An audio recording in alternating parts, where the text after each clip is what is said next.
স্বাগতম তোমাদেরকে বোয়া বিহারের রেড রোলারের সপ্তম এবং অষ্টম পর্বে। আগের এপিসোডে আমরা দেখেছিলাম লিউ ইয়াং মু চেনের সাথে লড়ে হারতে চলেছিল, তাই সে মু চেনকে মারার জন্য স্পিরিট ডিস্ট্রাকশন বিট দিয়ে আক্রমণ করেছিল, কিন্তু মু চেন তাকে ভয় দেখে বিটকে নিয়ে নিয়েছিল এবং সবাইকে সে সম্পর্কে জানিয়েছিল। ডিনজিও লিউ ইয়াংকে হ্যাভেনে প্রমোট করতে দিচ্ছিল না, কিন্তু মু চেন সেই স্পিরিট ডিস্ট্রাকশন বিটের বদলে লিউ ইয়াংকে মাফ করে দিয়েছিল, যার ফলে তার প্রমোশন আটকানো যায়নি এবং সবাই হেভেনে প্রমোট হয়ে যায়। এরপর আমরা মু চেনকে কিয়ানের সঙ্গে দেখি। তারা দুজন স্পিরিচুয়াল আক্রমে আসে। কিয়ান জিজ্ঞেস করে, তুমি আমাকে এত সকালে স্পিরিচুয়াল আক্রমে কেন নিয়ে এসেছো?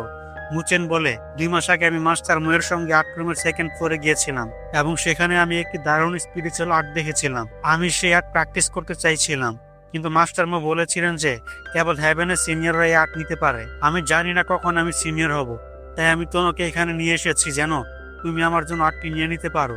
মু চেন তাকে আর্টটি দেখায়। কিয়ান দেখে বলল, এটি অত্যন্ত বিপজ্জনক সুইচ আর্ট, যার নাম সেরন ডেথমার্ক। এই আর্ট প্র্যাকটিস করার সময় হ্যাভেনের 2 স্টুডেন্ট অক্ষম হয়ে গিয়েছিল। মু চেন বলে, এই আর্ট প্র্যাকটিস করতে অ্যাগ্রেসিভ স্পিরিচুয়াল পাওয়ারের প্রয়োজন। সেই স্টুডেন্টদের এত অ্যাগ্রেসিভ পাওয়ার ছিল না, তাই তারা ব্যর্থ হয়েছিল, কিন্তু আমার স্পিরিচুয়াল পাওয়ার যথেষ্ট অ্যাগ্রেসিভ এবং আমি প্র্যাকটিস করতে চাই। কিয়ান বলে, একাডেমির নিয়ম অনুযায়ী যিনি কমপক্ষে 1000 বছর হ্যাভেনে আছেন শুধু সেই স্টুডেন্টের বিপজ্জনক স্পিরিচুয়াল আর্ট প্র্যাকটিস করতে পারেন। তোমার নিরাপত্তার জন্য আমি তোমাকে এমন বিপজ্জনক কাজ করতে দেব না। মু চেন বলে, আমি তোমাকে প্রমিস করছি আমার কিচ্ছু হবে না। সে অনুরোধ করতে থাকে। ঠিক তখন হংলিং আসে। মু চেনকে জিজ্ঞেস করে, যদি তুমি এই সুইচ আর্ট নিতে চাও আমি তোমার জন্য এটা নিয়ে আসতে পারি। মু চেন বলে, তোমার ঝামেলা করার দরকার নেই, কিয়ান এটা আমার জন্য নেবে। হংলিং চলে যায়। কিয়ান বলে, হংলির মা রেড রিয়েলমের নেতা এবং সে পুরোপুরি তার মায়ের মতো। রেড রিয়েলমের সবাই সাধারণত লিউ এবং মু রিয়েলমের দিকে থাকে। কিছুক্ষণ আগে হংলিং লিউ মুভাইয়ের সঙ্গে ঘুরছিল, এখন সে তোমার কাছে এসেছে। মু চেন বলে, এইসব কথা বাদ দাও, প্রমিস করে আমাকে আর্টটি দাও। কিয়ান বলে, আমি তোমাকে আর্ট দেব, কিন্তু একা প্র্যাকটিস করা বিপজ্জনক, তাই আমি তোমার সঙ্গে থাকবো। এছাড়া কিছু সময়ের মধ্যে নর্থ স্পিরিচুয়াল গ্রাউন্ডে কাল্টিভেশন শুরু হবে, তোমাকে আমার পার্টনার হতে হবে। মু চেন বলে, আমি জানতাম না আমরা স্পিরিচুয়াল বিস্টে ভর্তি নর্থ স্পিরিচুয়াল গ্রাউন্ডে কাল্টিভেশন করতে যাচ্ছি। কিয়ান বলে, সেখানে হ্যাভেন স্টুডেন্টরা প্র্যাকটিস করে এবং তারা নিজেদের মতো টিম বানাতে পারে।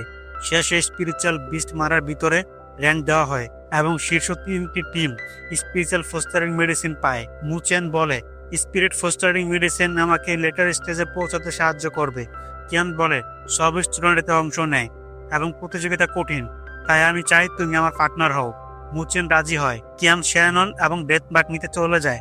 মু চেন বাইরে বসে তার অপেক্ষা করতে থাকে। কিছুক্ষণ পরে কিয়ান আসে।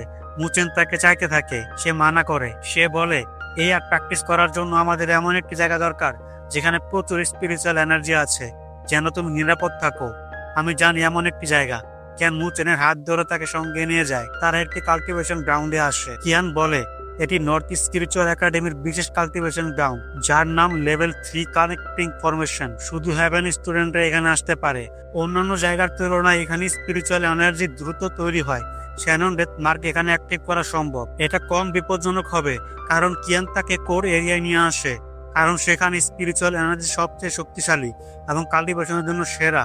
সেখানে ইতিমধ্যে হ্যাভেন কিছু স্টুডেন্ট কাল্টিভেশন করছে। কিয়ান তার বন্ধু মোলিং এর সঙ্গে কথা বলতে শুরু করে। সেখানে ওয়েস্ট একাডেমির কিছু স্টুডেন্ট ছিল, তাদের মধ্যে একজন ছিল লো রিয়ালমের সদস্য, যার নাম লোটং। সে জিজ্ঞেস করে, তাদের সঙ্গে কোন স্টুডেন্ট আছে? অন্য স্টুডেন্ট তাকে জানায়, এই ছেলে একই যে লিউ ইয়াংকে হারিয়েছিল এবং হ্যাভেনে আসার আগে সে আর্থের নম্বর 1 স্টুডেন্ট ছিল। লোটং বলে, মানে এটি সেই জিনিয়াস যাকে স্পিরিচুয়াল ল্যান্ড থেকে বের করে দেওয়া হয়েছিল। মু চেন বসে ভাবতে থাকে। তার নজর পড়ে লোটং এর উপর এবং সে কিয়ানকে সে সম্পর্কে জিজ্ঞেস করে। কিয়ান বলে, সে লোটং এবং তুমি তার থেকে দূরে থেকো, কারণ সে 18 বছর হয়ে গেছে কিন্তু এখন স্পিরিচুয়াল রিং লেভেল পর্যন্ত অর্জন করতে পারেনি, তাই সে 5 গ্রেড একাডেমির যোগ্যতা অর্জন করতে পারেনি। তাই এখন তার কিছু করার নেই। সেই স্পিড কালেক্টিং ফরমেশনে এসে কোন স্টুডেন্টদেরকে বিরক্ত করছে। মু চেন বলে, তুমি ঠিক বলেছো, আমি তার থেকে দূরে থাকবো, কিন্তু এখন আমাকে শ্যানল ও ডেথমার্ক আর্ট প্র্যাকটিস করতে দাও। কিয়ান সে আর্টটি মু চেনকে দেয়। মু চেন তার ক্ষমতায় শ্যানল ডেথমার্ক প্র্যাকটিস করতে শুরু করে। সে বলে, এটি সত্যি একটি বিপজ্জনক স্পিরিচুয়াল আর্ট। এর কাল্টিভেশন ইনফরমেশন কিছুটা কঠিন, কিন্তু আমি প্রায় শিখে নিয়েছি। মু চেন চ্যানেল ও ডেথমার্ক চালু করলে তার শরীরে প্রচুর স্পিরিচুয়াল এনার্জি প্রবাহিত হয় এবং সে তার সি অফ চিতে চলে যায়। সে ভাবছে, স্পিড কালেক্টিং ফরমেশনের সাহায্যে আমার স্পিরিচুয়াল পাওয়ার অনেক বেড়ে গেছে। কিয়ান দেখে সব ঠিক আছে এবং সে প্র্যাকটিস শুরু করে, কিন্তু হঠাৎ মুচেনের শরীরে অত্যাধিক স্পিরিচুয়াল এনার্জি প্রবাহিত হতে থাকে, যার কারণে তার কাল্টিভেশন নষ্ট হতে থাকে। কিয়ান তাকে থামানোর জন্য এগিয়ে আসে, কিন্তু তার স্পিরিচুয়াল পাওয়ার খুব শক্তিশালী, তাই সে পিছিয়ে যায়। কিয়ান বলে, এটা কি হচ্ছে? সম্ভবত চ্যানেল ও ডেথ মার্ক তার নিয়ন্ত্রণ থেকে বেরিয়ে গেছে। মুচেন ভাবছে কিছু তো ভুল হচ্ছে, আমি এত বেশি স্পিরিচুয়াল পাওয়ার কেন অ্যাবজর্ব করছি। হঠাৎ লো ডেথ মার্ক তার শরীরের নিয়ন্ত্রণ পেতে শুরু করে এবং তার শরীরে ডেথ মার্ক তৈরি হতে থাকে। এতে মুচেনের অনেক কষ্ট হয়। সে কাল্টিভেশন বন্ধ করার চেষ্টা করে, কিন্তু তা করতে পারে না। তার স্পিরিচুয়াল পাওয়ার ক্রমশ অ্যাবজর্ব করছিল। কিয়ান বলে, সম্ভবত চ্যানেল ও ডেথ মার্ক মুচেনের মেরিডিয়ালকে বিপরীত প্রভাব দিচ্ছে, তাই সে নিজেকে নিয়ন্ত্রণ করতে পারছে না। এটা শুনে লোটম খুশি হয়ে বলে, আজ আরেকটি জিনিস শেষ হতে চলেছে। একজন স্টুডেন্ট বলে, এভাবে চলতে থাকলে মুচেনের জীবন বিপদে পড়তে পারে, আমাদের দ্রুত মাস্টার মোকে ডাকা উচিত। মলিং বলে, আমরা একটু অপেক্ষা করি, আমি মনে করি না মুচেন সহজে হেরে যাবে। মুচেন চ্যানেল ও ডেথ মার্ক নিয়ন্ত্রণ করতে পারছিল না। হঠাৎ গ্রেট বুদ্ধার্ট নিজে থেকেই সক্রিয় হয়। এর ফলে চ্যানেল ডেথ মার্ক তার শরীর নিয়ন্ত্রণ করতে পারে না এবং সব ডেথ মার্ক অদৃশ্য হয়ে যায়। গ্রেট বুদ্ধা আর্টের সাহায্যে মুচেন চ্যানেল ডেথ মার্ক নিয়ন্ত্রণ করতে সক্ষম হয় এবং তার কাল্টিভেশন বন্ধ করে। কিয়ান কাছে এসে জিজ্ঞেস করে, তুমি কি ঠিক আছো? মুচেন হাসি মুখে তাকে চ্যানেল ডেথ মার্কের রিং দেখায়। কিয়ান খুব খুশি হয়। মুচেন চারপাশ দেখে বলে, আমি বিশ্বাস করতে পারছি না, আমি এখানে সব স্পিরিচুয়াল এনার্জি অ্যাবজর্ব করে ফেলেছি। লোটং বলে, তুমি হেভেনে নতুন, তাই কোর এরিয়ায় আসার সাহস কিভাবে পেলে? কিয়ান তাকে ব্যাখ্যা করে, নতুন স্টুডেন্টরা কোর এরিয়া আসতে পারে না, যদিও সে স্পিরিচুয়াল ল্যান্ডের জিনিয়াস। কিয়ান বলে, তুমি সবসময় নতুন স্টুডেন্টদের বিরক্ত করার সুযোগ খোঁজো। মুচেন হেভেনের স্টুডেন্ট এবং সে এখানে প্র্যাকটিস করতে পারে। লোটং বলে, যদি মুচেন আমাকে হারাতে পারে তাহলে সে এখানে প্র্যাকটিস করতে পারবে। কিয়ান ও মুচেন তার কথায় মনোযোগ দেয় না এবং চলে যাওয়ার চেষ্টা করে।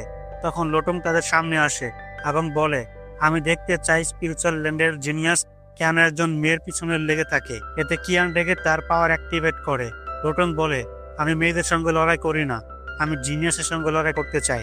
যদি লোটং ফাইট করতে চায় তাকে হাঁটুর উপর বসে শপথ করতে হবে যে আগামী 6 মাস পর্যন্ত সে সুইট কালেক্টিং ফরমেশনে প্রবেশ করতে পারবে না।